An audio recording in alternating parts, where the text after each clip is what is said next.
Hey, what is going on, Scatterbrains? Thank you for coming back to another episode of Brilliancy. It has been a long time no see.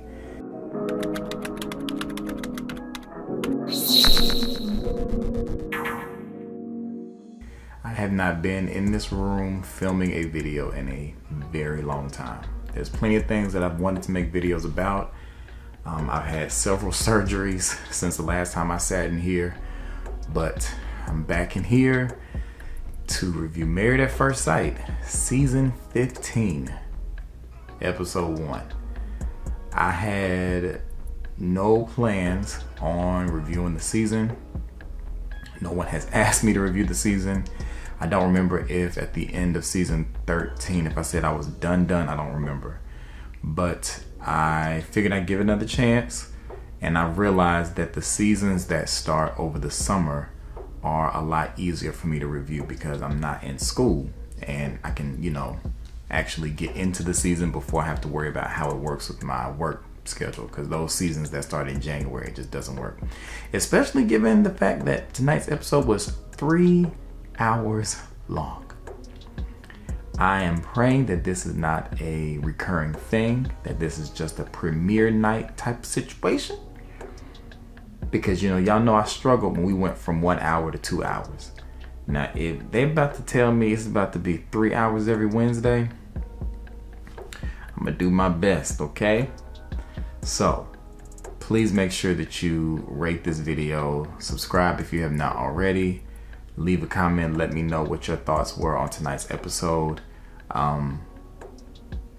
I'll check in with y'all at the end of the video and tell y'all how life has been and what's been going on really briefly. So let's just get into this episode, this long episode. All right, so we are in San Diego for season 15. We have 10 singles again. It wasn't mentioned in this video, and I did not watch the matchmaking special. I don't know why they still show it. I guess there's some of y'all that enjoyed that, but I did not watch that. Didn't even know it was on. Didn't decide to watch this until maybe like a couple of days ago.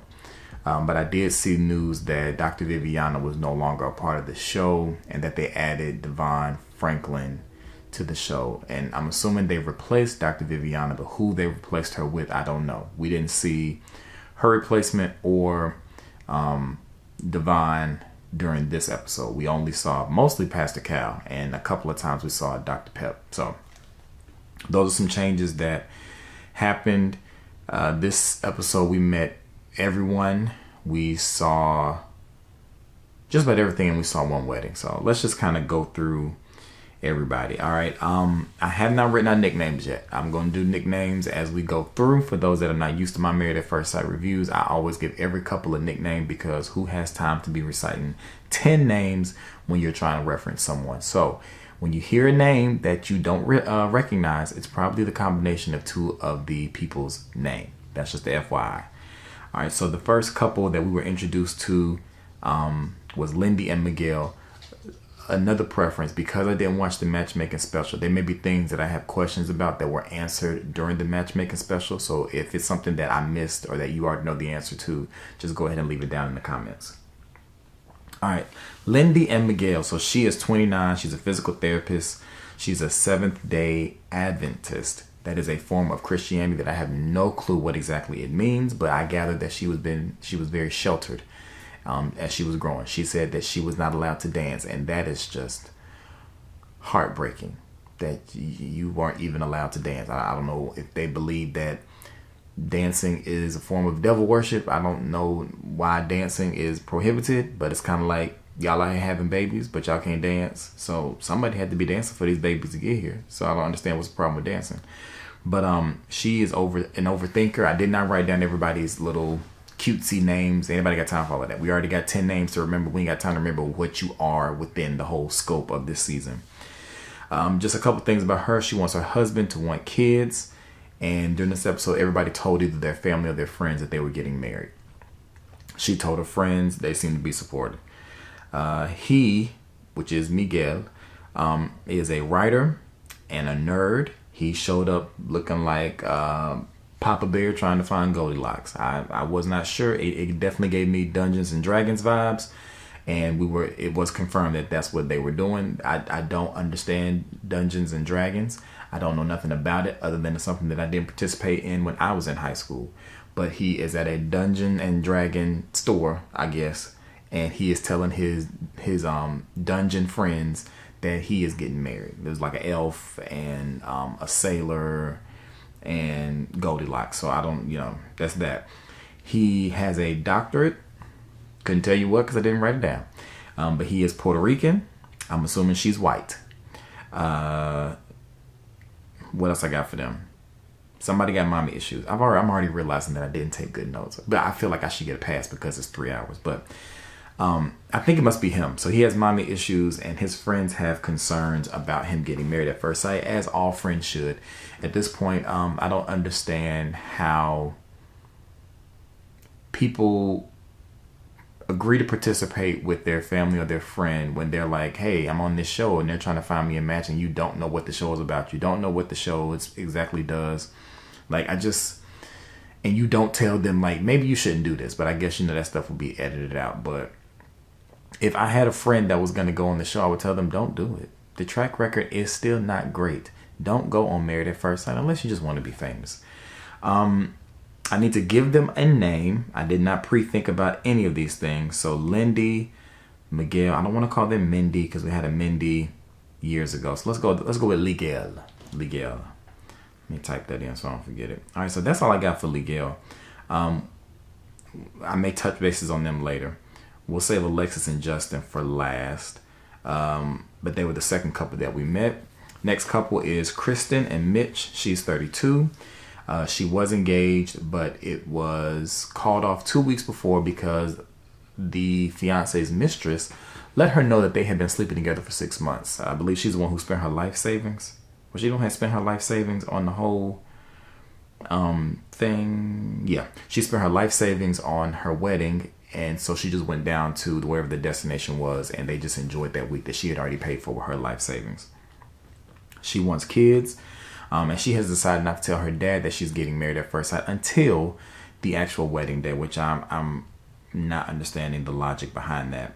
What I had for Mitch was that he was 41. Mitch is old. Nothing. I'm not ageist or anything. And the thing is about doing these reviews now that I think about it, I've realized that the world has changed.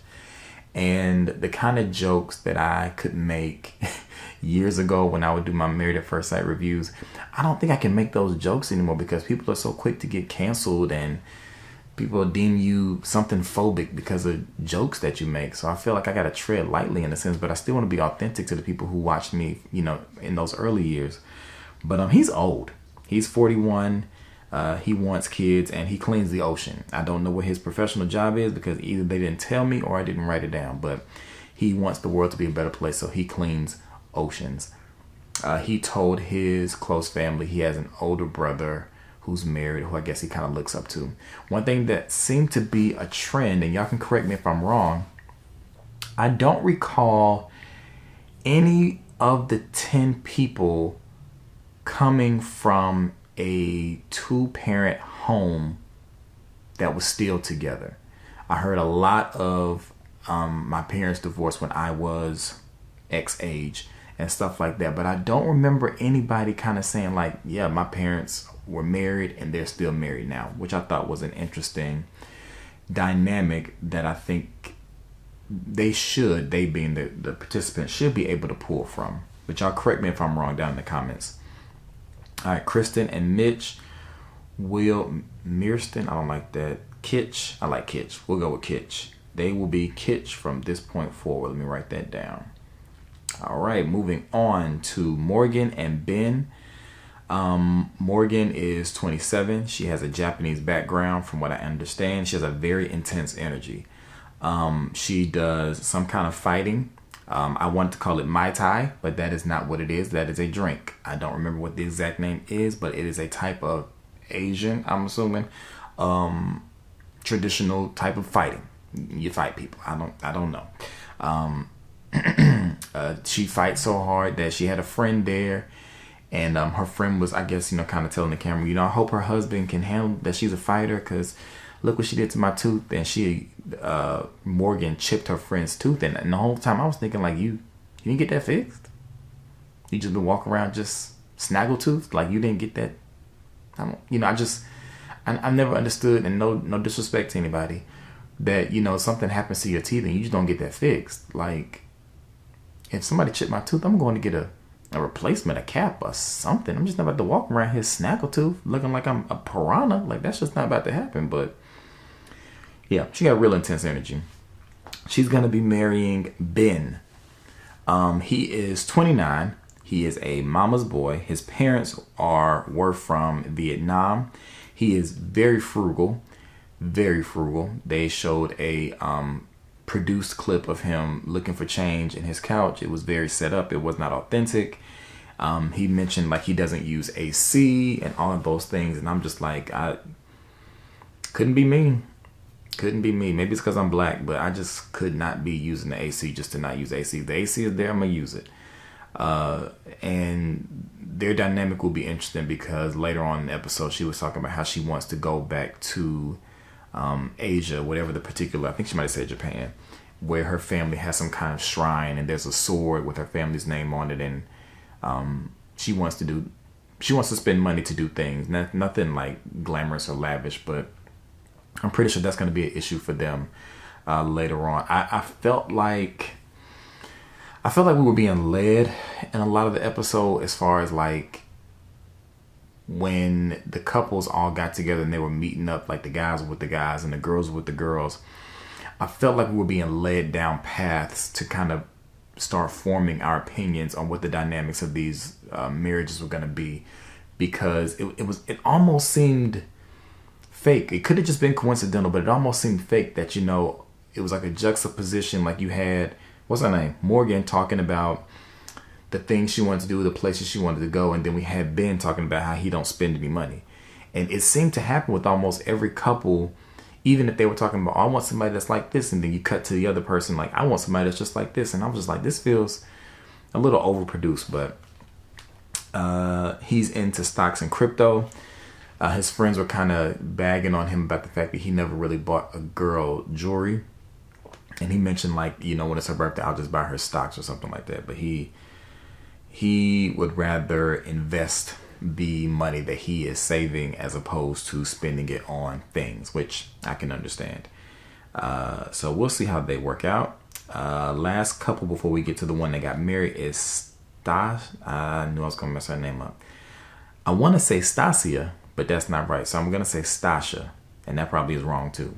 And Nate. She's 37. She's the oldest out of all the women.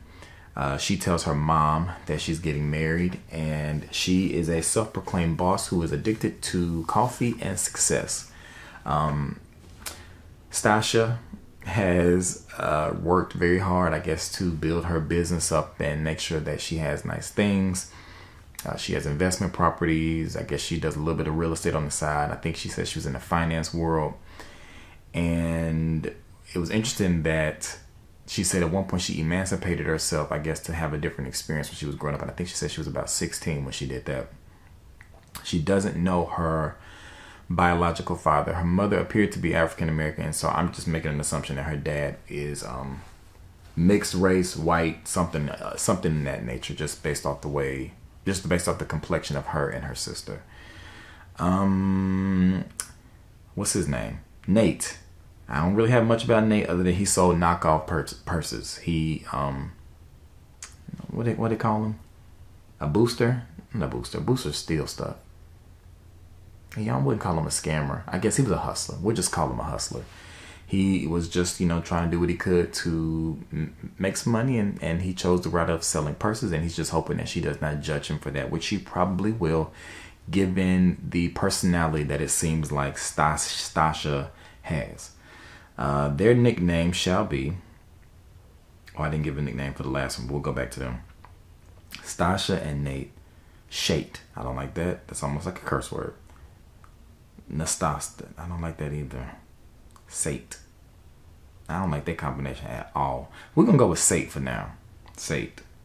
Ugh, I don't like it, but State. And it's a little irritating right now because it is July. What's today's date? It's July 6th and people still out here shooting off fireworks. I I don't understand. I mean, like, y'all 4th of July was 2 days ago. Y'all had the whole weekend to shoot off fireworks. Like, go to bed. All right. So we'll go with safe for now. For them and for Morgan and Ben, we're going to call them Borgen. I like that. Borgen. I like that name. That's the best name so far. The couples meet up. Like I said, the guys meet with the guys, the girls meet with the girls, and it's all real awkward, especially for the guys. I feel like this is the most awkward that I can remember the guys being in the past few years that I've watched. I feel like 13, they seem to have a little bit better chemistry, but this year it just seemed to be, it was just off. Miguel didn't talk much at all, and when he did talk, he talked about him being a writer and writing poems, and it was real deep. Like the leaves from the forest fell down out of the tree and it landed on the ground with a soft hush. As the wind blew the leaf, it tumbled just like the dryer. My love, always moving forward. It was real deep and didn't make no sense like that. But I'm pretty sure there's somebody out there who was listening and they was like, yes, but just not for me. I'm not that kind of a deep person when it comes to poetry, but hopefully his wife likes it. But Miguel didn't seem to talk much at all when all the guys were together. So I thought that was interesting. Something else that happened while they were together.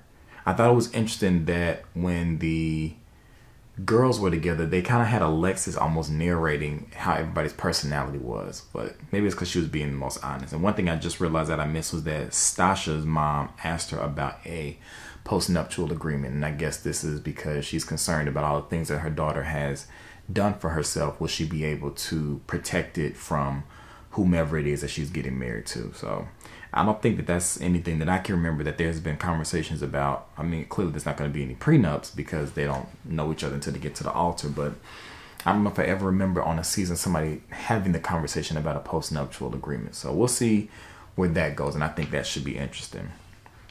Make sure I'm not missing anything else.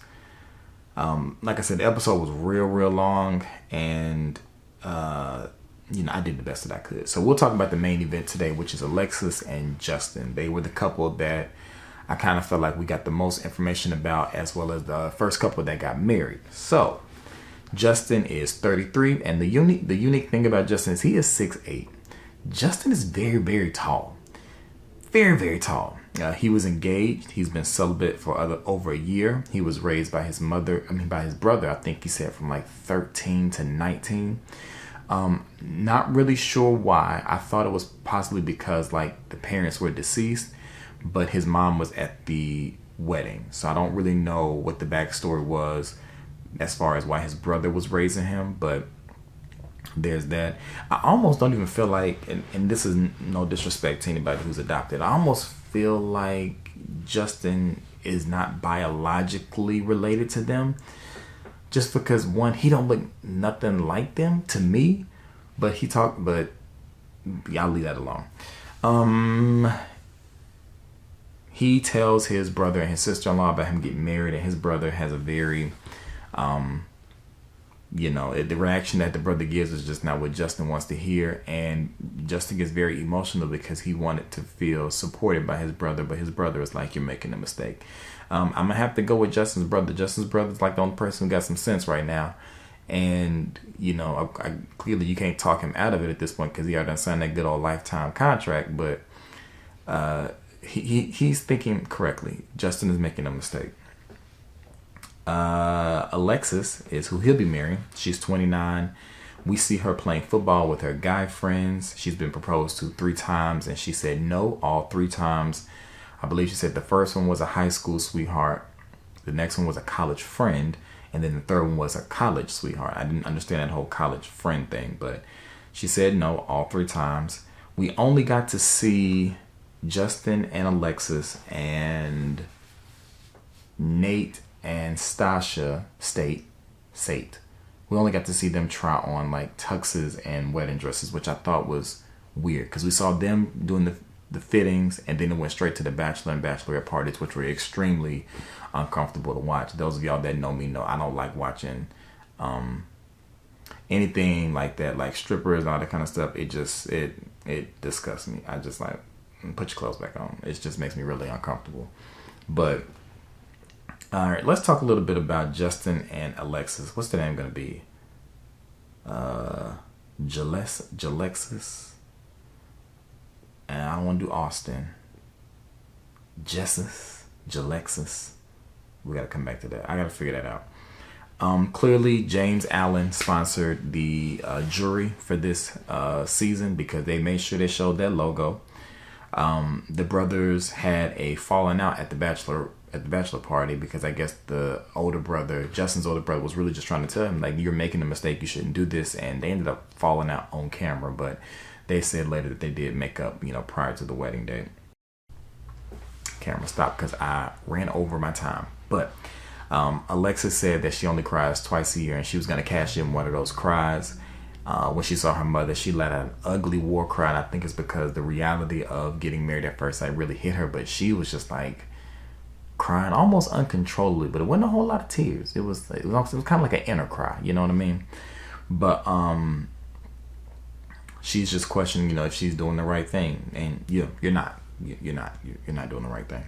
But her fiance Justin sends her an engagement ring. I don't know if anybody else was going to do something like that. But when we get to their ceremony, oh my gosh, the most beautiful thing about their ceremony was the flowers. It was the flowers. The flowers were so beautiful. Like, I was looking at the flowers like, oh my gosh, this color scheme. Clearly this looked like it was in the fall, but I was like, man, that color scheme is it's nice. It's real nice. That was the most beautiful thing of the ceremony. They had rugs sponsored by Wayfair going down the aisle. I don't know if that was a cultural thing, but there were rugs. They did a knot tying ceremony. They did a jump in the broom, which is, an African tradition. Justin had on capris. His ankles were out, and I don't think that was by choice. I just don't think they probably had pants long enough to fit him. And unfortunately, while we were watching this episode, Carmen was like, he looks like Leslie Jones. And from that point forward, I couldn't see anybody else other than Leslie Jones when he came on the screen. So I've been working extra hard to get that picture out of my mind, but I can't unsee it just yet. They had a very dramatic pastor who told everybody about the vagina molds that she likes to make out of clay. And I was just kind of feeling like that was a little inappropriate for the pastor to let us all know that she's just sitting there carving cooches out of clay. I don't think that we needed to know that about her. You could have just said she's artistic and left it at that. But when he described his perfect woman earlier in the episode, he said caramel complexion. And then later, after he saw her, he was like, what's a perfect woman? Her. Dark chocolate. And I was thinking, but that ain't what you said earlier. You said your perfect woman was caramel. She ain't caramel. She's I wouldn't say she's dark chocolate. I'd say she's chocolate, but she ain't caramel. But they had good chemistry at the altar. I will say that. I enjoyed watching Justin and Alexis's ceremony. However, I think it was pretty obvious that Alexis is not physically attracted to Justin. I think she likes the height, but I think for her, Justin just may be a little bit facially unorganized.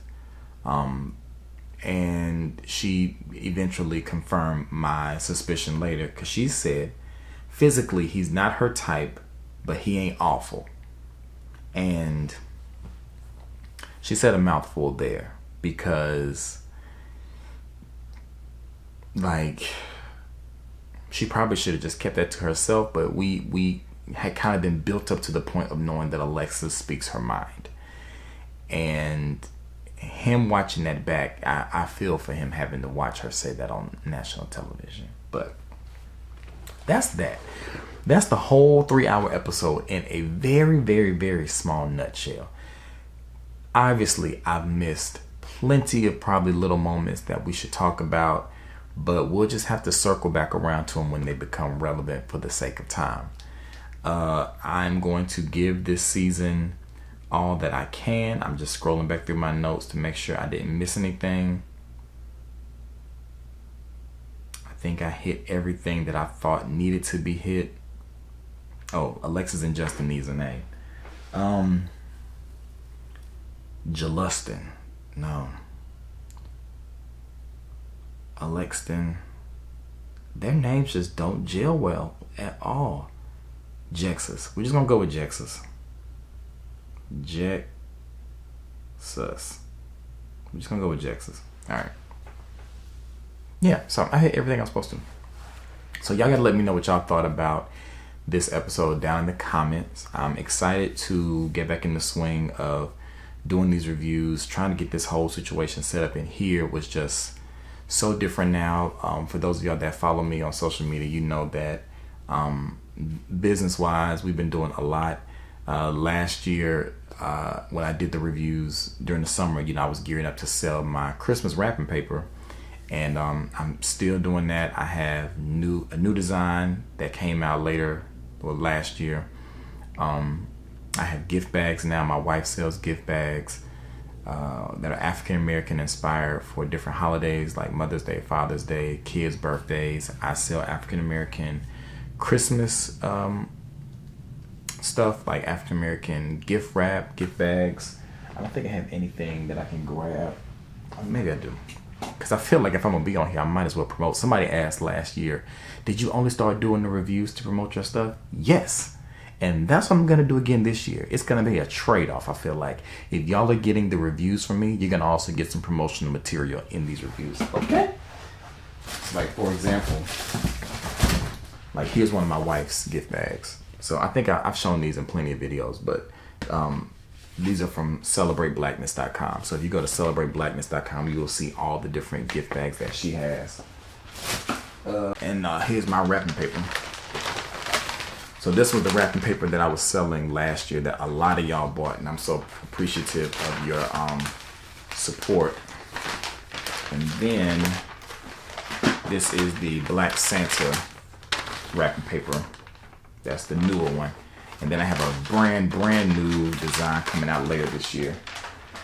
For those that did buy wrapping paper last year, you're going to be getting an email from me probably on Sunday with a discount code. I'm running a Christmas in July sale next week on my website, thecivartgallery.com, and you'll be able to get all of my Christmas stuff for up to 50% off. So it's only going to be 1 week. It's going to be July 10th through the 16th. And if you purchase something from me last year, you're going to get an email with a additional 10% code in that email. I also have a new ornament. It's right here.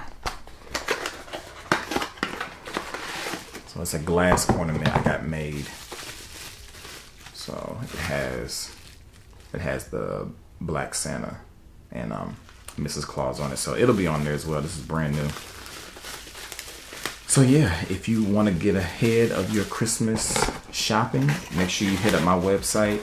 Actually, if you go to my website now, you can sign up for the notification so that when the sale does start, you'll be notified, and you'll also get a chance to get that 10% discount as well. So I'm going to send a discount to people who sign up to be notified. So just go to thecivartgallery.com, THESIVART